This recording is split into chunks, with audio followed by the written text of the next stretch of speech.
मध्य प्रदेश की शादी में बाबा के बुलडोजर की एंट्री क्यों हुई? आसिफ ने साक्षी से शादी की तो प्रशासन ने घर दुकान ढहा दिया। साक्षी वीडियो जारी करके गुहार लगाती रही लेकिन किसी ने नहीं सुनी। यह मध्य प्रदेश की लव स्टोरी की वो कहानी है जिसको देखकर आप भी ये कहेंगे कि ये लव स्टोरी तो वर्ल्ड फेमस हो गई।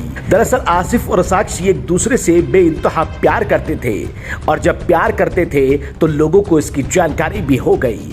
बुलडोजर की कहानी को जरा थोड़ा बाद में बताएंगे, पहले जरा ये समझ लीजिए कि आखिर साक्षी और आसिफ की इस कहानी को लोग क्यों इतना देख रहे हैं और इसको जानने के लिए उत्सुक हैं। साक्षी और आसिफ ने भागकर शादी तो कर ली लेकिन जब इनको ढूंढा जाने लगा तो इनको डर हो गया कि ये पकड़े जाएंगे और जब इन लोगों के कानों में यह खबर पहुंची कि आसिफ के घर और दुकान को ढा दिया गया है तो साक्षी ने एक वीडियो जारी करके गुहार लगाई कि आखिर उसके घर और मकान को न तोड़ा जाए और उन्होंने अपनी मर्जी से शादी की है। क्या कुछ कह रही है साक्षी, पहले जरा इस वीडियो को सुनकर समझने की कोशिश कीजिएगा। उनके घर को, उनकी दुकानों को तोड़ फोड़ किया जा रहा है। मैं चाह रही हूँ कि आप मेरे जिला की एसपी से मेरी विनती है, माननीय मुख्यमंत्री जी से विनती है कि वो प्लीज़ मेरी मदद कीजिए और इन सबको जल्दी से इनके ऊपर कार्रवाई जो की जा रही है मेरे हस्बैंड आसिफ खान और उनकी फैमिली को उन पर रोका। तो सुन तो लिया होगा आपने, साक्षी वीडियो जारी करके गुहार लगाती रही कि उसके घर और मकान को न तोड़ा जाए, उसके आशिक और उसके पति को छोड़ दिया जाए, लेकिन कोई सुनने वाला नहीं था।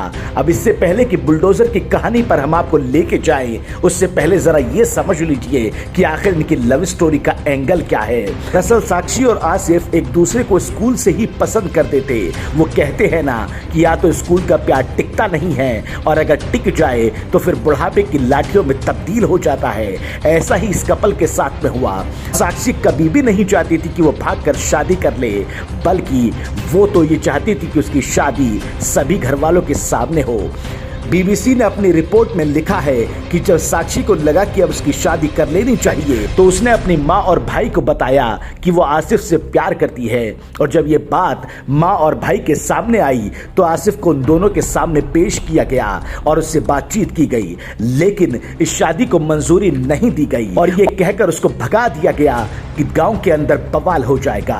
कुछ दिन गुजरने के बाद जब ये देखा कि साक्षी और आसिफ की मोहब्बत खत्म होने का नाम नहीं ले रही है, वो एक दूसरे को याद कर रहे हैं, तो उसको रिश्तेदार के घर पे भेज दिया गया और साक्षी को जब रिश्तेदार के घर भेजा गया तो आसिफ भी इधर अकेला घूमने लगा। रमजान का महीना तो चल ही रहा था। मौका देखकर साक्षी ने किसी का फोन मांगा और जब फोन मांगा तो फोन पर आसिफ से कहा कि अब उसको भागकर शादी कर लेनी चाहिए और उसको यहाँ से भगा के ले जाए। फिर क्या था, इस आशिक ने भी वही किया जो उसकी माशूका चाहती थी। आसिफ ने साक्षी को वहां से भगा कर ले गया और जाकर शादी कर ली। दरअसल यहाँ पर एक बात ये भी समझने वाली है कि इसकी शादी में परेशानी आखिर क्या आ रही थी, तो जरा वो भी समझ लेते हैं। कुछ मिसालों को देखते हुए ये कपल डर गया था और ये सोचने लगा था कि आखिर उनके साथ भी ऐसा न हो जाए, क्योंकि केरल की अखिला अशोका ने हाथिया बनकर शफीन जहां से निकाह किया तो सुप्रीम कोर्ट तक मामला पहुंच गया था। छत्तीसगढ़ के इब्राहिम और अंजलि ने लव मैरिज की तो धरना प्रदर्शन भी हुए और इसे लव जिहाद का एंगल दिया गया। राजस्थान की पायल और फारिफा ने फैज से शादी की, बवाल बढ़ा तो हाईकोर्ट ने साथ रहने की इजाजत दे दी। मध्य प्रदेश के खंडवा और इंदौर से लव जिहाद के ज्यादा मामले सामने आने की बात आई तो खूब विरोध हुआ। इसी वजह से इन्होंने यह कदम भी उठा लिया। हालांकि इस कपल को हाई कोर्ट ने सुरक्षा देने के आदेश भी दिए हैं और ये कपल कहीं दूर सुरक्षित जगह पर जिंदगी बिता रहा है, लेकिन वीडियो के जरिए गुहार जरूर लगाई गई है। अब जरा ये भी समझ लीजिए कि आखिर इस लव एंगल में बुलडोजर की एंट्री कैसे हो गई। दरअसल आसिफ के पिता हलीम खान का मकान और दुकान अवैध जगह पर बना हुआ था, इसलिए वहाँ के प्रशासन ने उसको तोड़ दिया और ये लिखा गया कि 2 दिन की कार्रवाई में अवैध कब्जे को हटा दिया गया है। लेकिन सवाल ये खड़ा होता है कि आखिर कब तक वेस्टर्न कल्चर को फॉलो करने वाले लोग इस बात को हजम नहीं कर पाएंगे कि ऐसे भी मामले उनके सामने आ सकते हैं। ब्यूरो रिपोर्ट, बेबाक आवाज टीवी।